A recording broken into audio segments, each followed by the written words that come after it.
Hello everybody and welcome back again to Mass Effect. So, in the last episode we finished another main story mission on Ferris, and yeah, I gotta say, for some reason the story of that mission felt like it was heavily inspired by some classic Star Trek episode.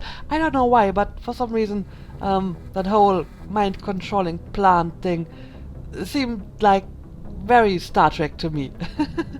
Also, we learned that apparently shady corporations that are only interested in their own profit are still a thing in this era, so apparently a few things just never change. But before we do anything else, I want to catch up with all of my companions. I have already done some menial labor off camera, like, equipping all my companions with the latest stuff that we found. And since we are apparently still docked at the planet, I took my squad mates, the ones that I didn't had in my squad the last few episodes, outside, so I could level them up, because you can't level up people while you're on the Normandy, which is slightly frustrating. Anyway, let's go and have a few chats, and I suppose we're going to speak to Joker first and see if he has something to say about this.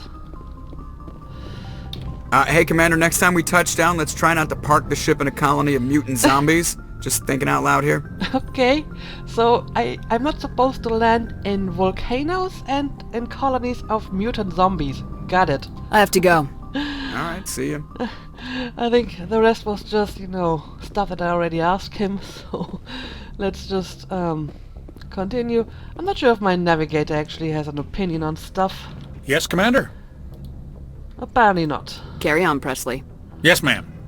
In that case, let's just check out our companions on the lower decks. So I think Liara is through here, right? So maybe we can start with her.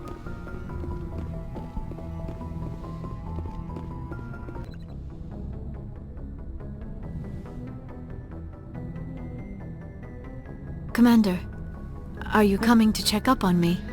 Yep, so are you okay? You look much better. How are you feeling? Dr. Chakwas assures me I am going to be fine. I was impressed with her knowledge of Asari physiology. I'm pretty sure this is exactly the same conversation we had last time, but yeah, she's still the best. You're in good hands. Dr. Chakwas knows what she's doing. I get the feeling you want to ask me something, Commander. Yeah, tell me more about you. Maybe we could pick up where we left off. You were telling me about your interest in the Protheans. Actually, I think I was talking about my interest in you, and making a fool of myself in the process. As I said, I am not used to dealing with people, especially humans. I did not really know much about your species when we first met, Shepard. I found it hard to take humanity seriously. Your kind always seemed so rushed and high-strung. Yeah, I suppose compared to the Asari, we don't really live that long, so maybe we just need to do things a little bit faster than you are used to, We don't have the luxury of time. An Asari can live for 1,000 years. We're lucky if we hit 150. That is true. At first I thought that was a weakness of your species. After spending time with you and your crew, however, I think it may actually be an advantage. You humans are creatures of action. You pursue your goals with an almost indomitable determination. It is an admirable trait, but also an intimidating one. How so? You're scared of us? Unfortunately, the rest of the galaxy sees humanity as something of a bully. You run over anyone in your path to get what you want. It is up to people like you to change their minds, Shepard. Why me? Why me? There is a reason the Council chose you to become a Spectre. They saw something special in you. The best of what humanity has to offer. I looked into your history. I know what you did on Torfin. I cannot even imagine how horrible that must have been, but you did what had to be done. And apparently you looked that up. Why are you so interested in me? I wanted to know more about you. To understand what made you into the woman you are. There is something compelling about you, Shepard. Unacceptable. And are you sure this isn't just because, I have all this Prothean knowledge now? You're interested in me because of my visions. You just want to know more about the Protheans. I admit, your connection to the Protheans had something to do with my initial interest, but it has grown beyond that. You intrigue me, Shepard, but I was not sure if it was appropriate to act on my feelings. I thought there might already be a relationship between you and Lieutenant Alenko. I don't know. I just, I spoke like twice to him so far. You're female. Well, I suppose she's not really female because the Asari only have like one gender, so there are no male and female. But I mean, look at her. From a human perspective, she may as well be female, so... Yeah, let's ask this anyway. You want a relationship with me? Even though we're both women? We Asari are monogendered, Commander. Male and female do not have any real meaning for us.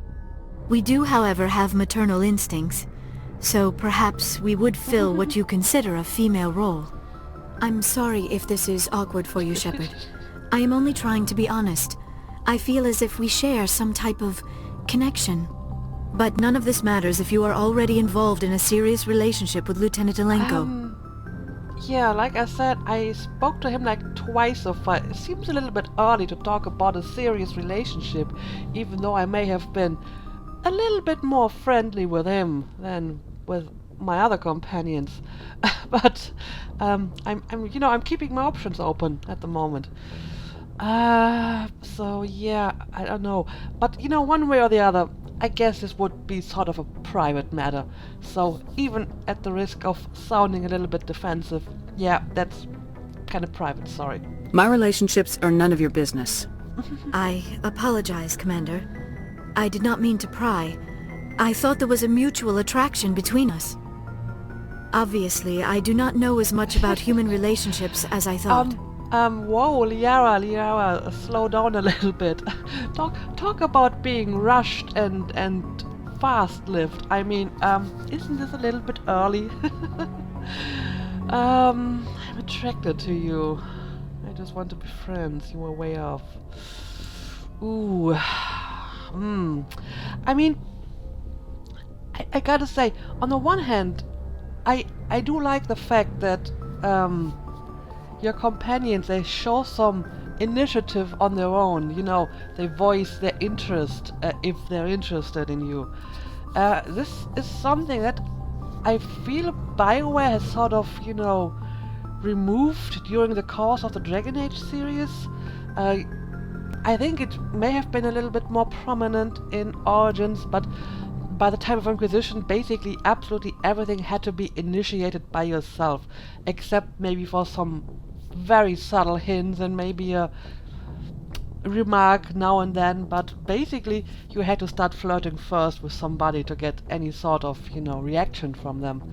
And I actually kind of like it if, my companions have a bit of a mind of their own and, are able to show interest on their own. However, this seems to be a little bit too fast. I mean, yeah, I get it. The game as a whole and the story as a whole isn't that long, so things have to move a little bit quicker than I'm used to. But come on, a little bit more getting to know each other before making such a decision would have been nice. I mean, this is the second time we speak, and the first time half of our conversation was, about the Asari in general, and not really so much about her as a person. So, it's a bit awkward that I already find myself in a situation where I basically have to make a decision here. The decision if I want to romance Liara or not. I mean, for all I know, gameplay-wise, this isn't actually like the final decision, so I could, take the option I'm attracted to you and, back out of it later again. But, roleplay-wise, I feel that I should make a decision here, because if you say this now and then back out later, I think you're either a huge ass or extremely fickle, and I don't think my Shepard is either. Um,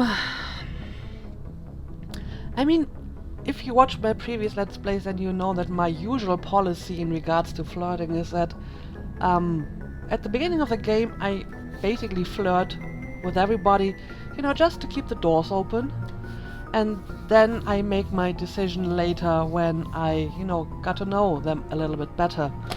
But this is already a point where I feel, you know, if I'm going to say something like this, then I should be serious about it.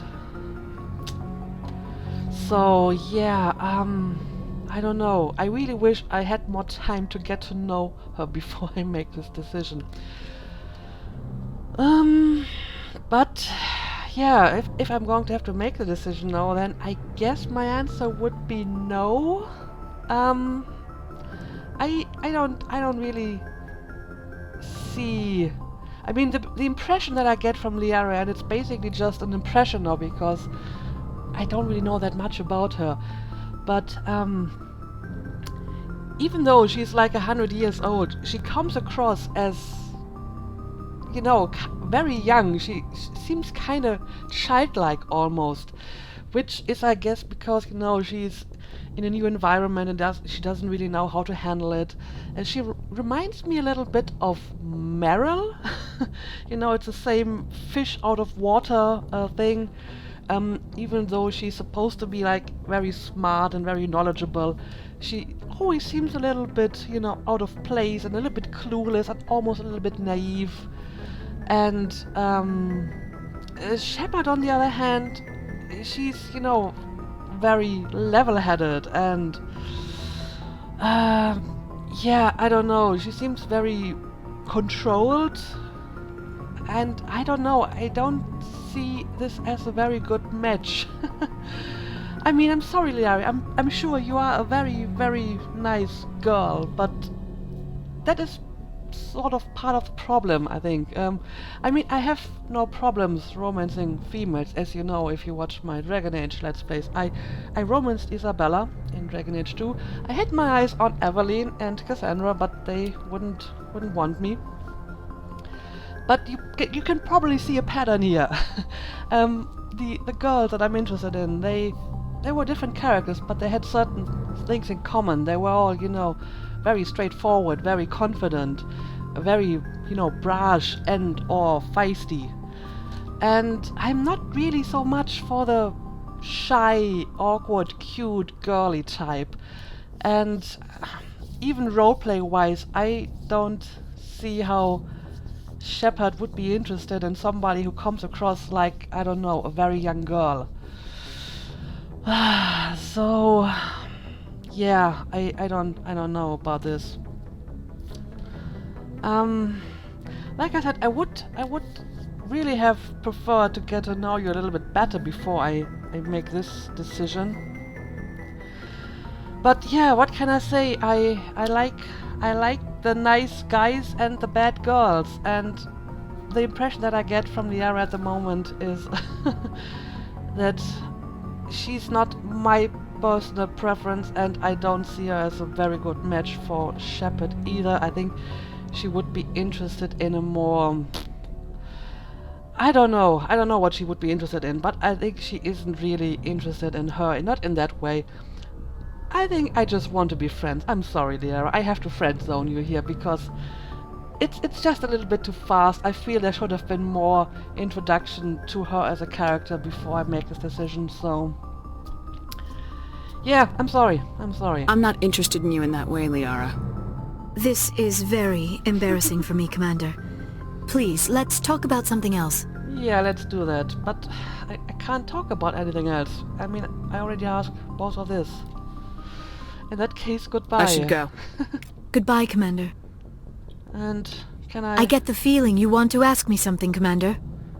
Well, apparently nothing I important. just wanted to talk. Fair enough. What did you want to talk about? I should go. Goodbye, Commander. But yeah, again, I can't really talk to her about, you know, herself. So, I hope I get to know her a little bit better later. Except the fact that, you know, she likes Protheans and she is attracted to me. But yeah, sure, let's continue and chat with our other companions. And since we're I just spoke about him. Let's continue here.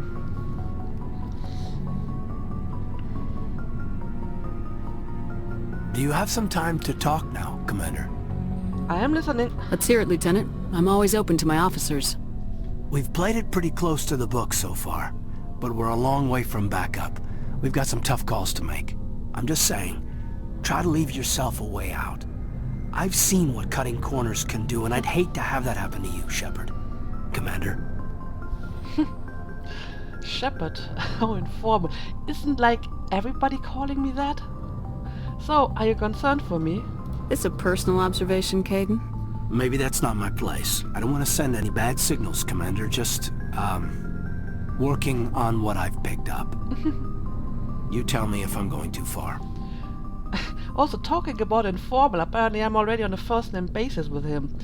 Tell me if I'm going too far. I mean, this feels more elegantly solved. I mean, apparently this is also kind of the flirting in this case, but it is a lot more subtle, and it's, you know, it just comes up in casual conversation. It's not, you know, some in-your-face hot or not question that's just, you know, thrown at you. So this actually feels, you know, a lot more natural. So we'll see. We haven't had much off-duty time to talk. You have an issue with how things are going? I'm not questioning any decision you've made, Shepard. Let me be clear about that.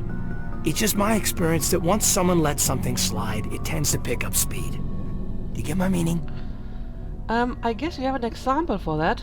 You're talking about a particular example, aren't you? You know the records about the biotic training out on Jump Zero? They're all classified, because the Alliance made mistakes. After first contact, Kinetics was set up to track Element Zero exposures and develop implants for humans. Once we had an embassy on the Citadel, Kinetics could bring in experts instead of taking it slow. Okay. And why couldn't we do it alone? Is there some reason we couldn't learn it on our own? They didn't know where to start. Hell, it took a couple of years to even link biotics and EZO. Forget trying to get the kids to move stuff. They had trouble just helping them not break their own limbs. And their choice of teachers didn't help much. What sort of experts were those? The only experts would have to be aliens. Dead on. Turians, actually. That's why Kinetics kept it a secret. They were afraid of what people back home would think, asking the Turians for help when we just fought a war with them. So why didn't they pick an Asari? The Asari would have been more acceptable than the Turians. Yes, but the company didn't go through the Citadel. It would have made Earth look weak, so they discreetly hired some Turian mercenaries. Okay. Apparently another example of a shady company business. So, did you have a bad teacher? Get your knuckles rapped a few times, Lieutenant? Yeah, you could say that. Our instructor was a Turian by the name of Commander Vernus. To introduce himself, he liked to say, "I was at the helm of the dreadnought that killed your father." Wow. Well, I told him my dad wasn't in the war. He'd retired to Vancouver. My family had an inland home that matured to new beachfront.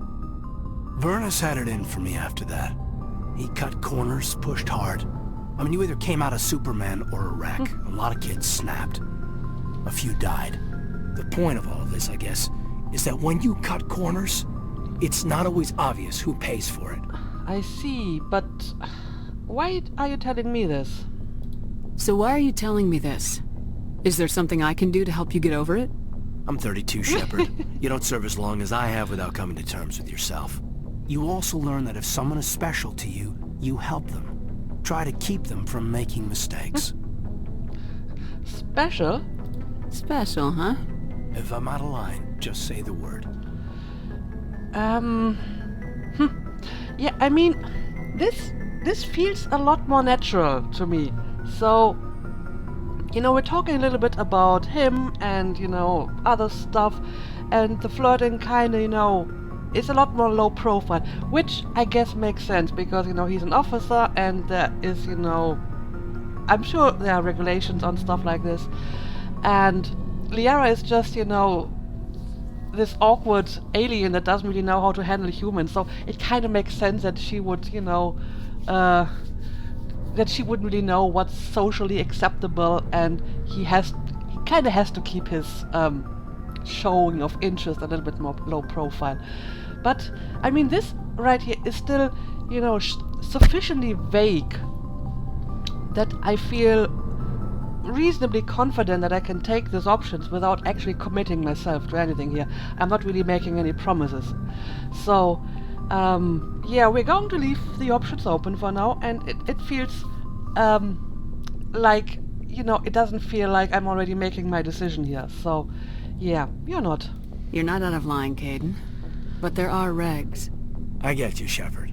I don't make a habit of complicating the chain of command. Just think about what I said. Alright, yeah, any technical appraisal? What's your opinion on the last mission? I'm glad there aren't many aliens like the Thorian. I don't think my stomach could take it. One of my cousins has an agribusiness. I was thinking of calling him. Maybe he can get some shipments into Pharaohs. I mean, now that they're cut off from the company. Alright, and any more personal input? Just trying to get a sense of where the crew's at. Thoughts? I've wasted enough of your time for now, Commander. We'll have time for personal debriefings later.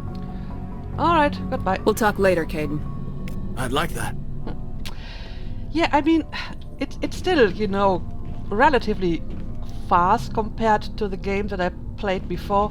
But like I said, it feels more natural because it's not as blunt and a lot more subtle. So I like this a lot more than, you know, Liara's sudden attack on me. And I'm going to take this stuff, I suppose. Alright, yeah, let's head down and talk to my other folks as well.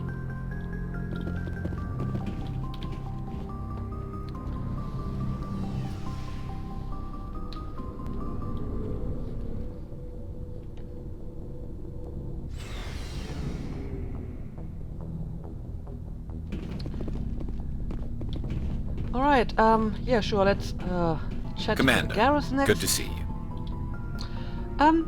I have more personal questions. You've been with C-Sec a while. Have you seen much action? Well, not as much as you, but yeah, I've seen some interesting things. Like what? I bet you have. Anything in particular that stands out? I remember this Solarian geneticist I was sent to investigate. That case was a bit disturbing. Disturbing. What happened? Why were you investigating him? I was tasked with tracking black market trade on the Citadel. Most of it harmless, nothing I needed to pursue. But during the course of my investigation, I noticed an increase in the trade of body parts, organs mostly. We usually get a few of those, but not the numbers I was seeing. We weren't sure if there was a new black market lab or if some freak was harvesting organs from citizens. And is this common? You've seen this before on the Citadel? Every so often, some lab sells unwanted parts through the black market, but they're not as bad as the psychos. I remember this one Elcor diplomat we caught in my first year on the job. He was hacking people up and selling their organs, had the station in a bit of a panic. But this case wasn't that clear-cut. Turns out there was more going on than we first realized. For some reason, I now want to see an Alcor psychopath. So, yeah, what did you find? So how did you figure out what was happening? First, we got a hold of a sample and ran DNA tests.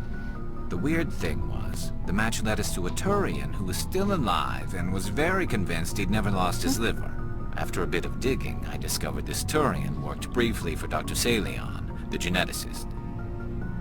So I went to his lab hoping to find evidence of cloned organ development, but there was nothing.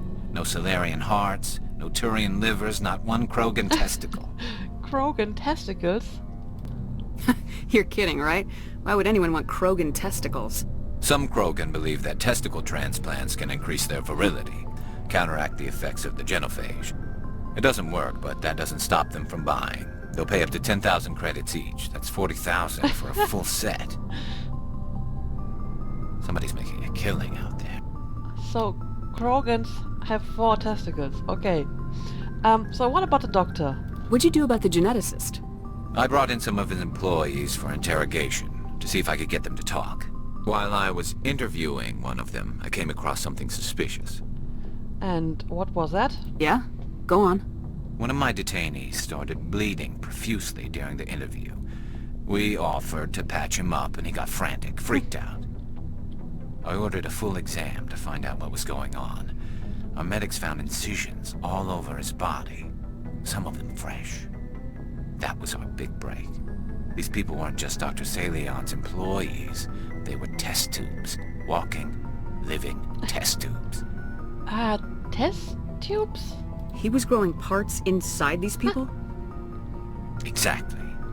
He cloned their organs right inside their own bodies. Then he harvested them and sold them off. Most of the victims were poor. He'd pay them each a small percentage of the sales, but only if the organs were good. Sometimes an organ wouldn't grow properly, so he'd just leave it in them. Most of them were a mess, but only on the inside, hidden so nobody could see it. So you did interview him? I hope he got what he deserved. That's the worst part. We never caught him. Why? Why not? What the hell happened? He ran, blew his lab, grabbed some of his employees, and headed for the nearest space dock. By the time I found out, his ship was already leaving. He threatened to kill his hostages if we tried to stop him. So they let him go? But you went after him anyway, right? I ordered Citadel Defense to shoot him down, but CSEC headquarters countermanded my order. They were worried about the hostages, worried about civilian casualties if the ship was destroyed so close to the Citadel. I told them those hostages were dead anyway. He just used them to make more organs. But they wouldn't listen. Well, it's a bit hard to judge the situation if you're not actually there. But, I mean, when it comes to civilians, then you probably shouldn't take such chances. I mean, even if the hostages were already half dead, that's a pretty big assumption. And apparently, just, you know, shooting down the ship may have caused damage to the Citadel, killing more people. So, yeah, I think that just shooting them down wouldn't have been such a good idea. It's not worth the risk. You pursue the vessel and disable it. That's the best choice. They sent the military after him, but he got away just the same. Yes, they did. I went to Palin and told him what I thought of him and his policies. He said if I didn't like it, I could quit. Well, I almost did. All they had to do was disable that ship, stop him from running. Maybe the hostages die, maybe they don't, but at least we stopped the bastard responsible for it all. Yeah, like I said, it is kind of hard to judge this if you're not actually there and see the situation, and then maybe you can decide if you can, you know, disable the ship without killing people, or if you can't. So I don't really want to pass judgment on this, you know, from this hearsay perspective. I normally would say, however, that if you have to kill the hostages in order to get the kidnapper, then you're not doing it right. So I think that they probably made the right decision, but it's kind of hard to tell, you know, just from his description. So yeah, it must have been a tough choice one way or the other. I suppose I can see both sides. But what's done is done. I suppose. Can't waste too much time worrying about it now. Just wish I could have stopped him. That's all. Yeah, tell me more about him, maybe. Do you have any idea what happened to Dr. Salion? I sent out feelers from time to time, hoping to find something. I thought I'd found him a while back. He changed ships and changed his name to Dr. Hart, his idea of a joke, I guess. I told the military, but they weren't convinced it was him. I got the transponder frequency for his new ship, but I just can't get anyone to check it out. Well, maybe I can check it out. I'll check out the coordinates when I get a chance. I was hoping you'd say that. But Commander, take me with you when you go. If it's Salion, I want to be there when you find him. Yeah, sure. And apparently I got a quest. Garrus, find Dr. Salion. Alright, very nice. I got some sort of companion quest, apparently. Oh, hang on a second. I want to see if I exhausted all dialogue. Commander, good to see you. Apparently I have. Okay. In that case, let's talk to Ashley next. Commander? So, how are we doing? What's your opinion of the last mission? Gotta admire those colonials. That's about the worst place for a colony I've ever seen. Given the option, I'd get the hell out of Dodge. Yeah, it wasn't really such a nice place to build a colony, right? Anyway, can we talk? Do you have a few minutes to talk? One-on-one? Sure. I was just watching some mail from home. Oh, before I go, we saw Caden in a news vid about the Normandy. He's cute. Later, sis. Let's pretend this never happened. So there is some interest on part of your family members. Are you interested in the lieutenant, Chief? No, ma'am. And anyway, Scuttlebutt says he's already sweet on someone. What's up? You didn't come by to eavesdrop on family mail. So, yeah, tell me about your family. Your family seems to be important to you. Yeah, we've always been close. Me and my sisters especially. With Dad on duty so much, I had to help Mom raise them. Alright, let's ask about all her family members. Did your father serve with the fleet? Yeah, took any crap posting he could get that offered space time. You know what?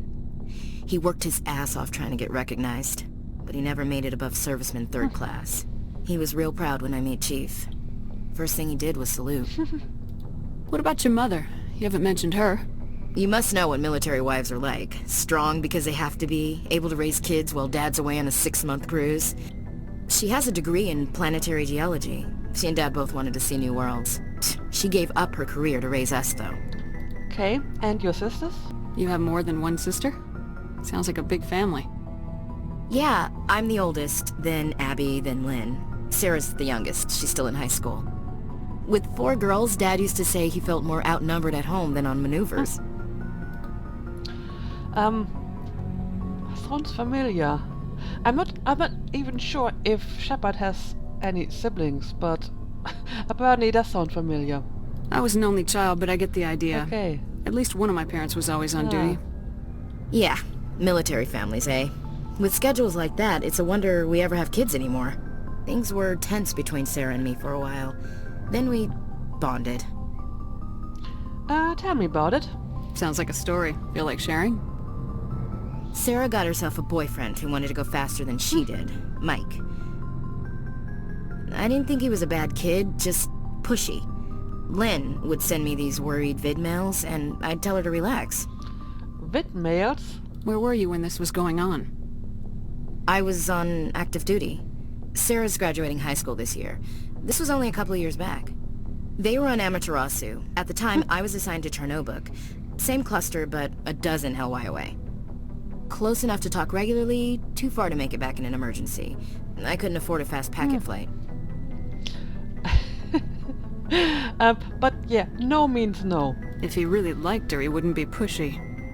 Yeah, of course. If he didn't ask at all, I'd wonder if he thought Sarah was ugly.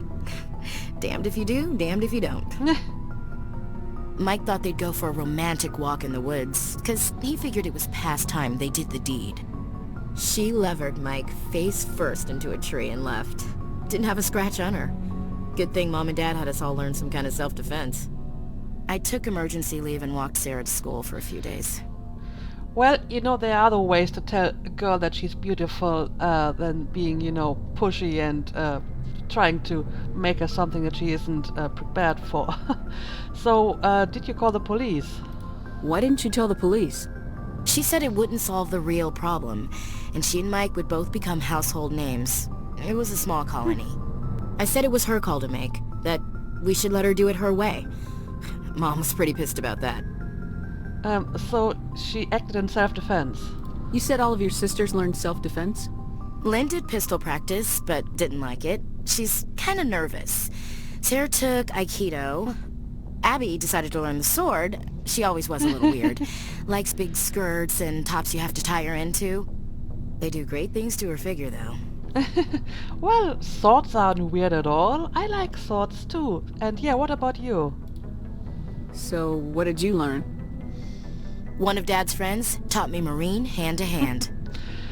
Well, that's very dedicated of you. You traveled all the way home to walk your sister to school. It was only a dozen light years, like a day's cruise. It's not like I was going to Earth or something. My last day out, Mike was waiting for us.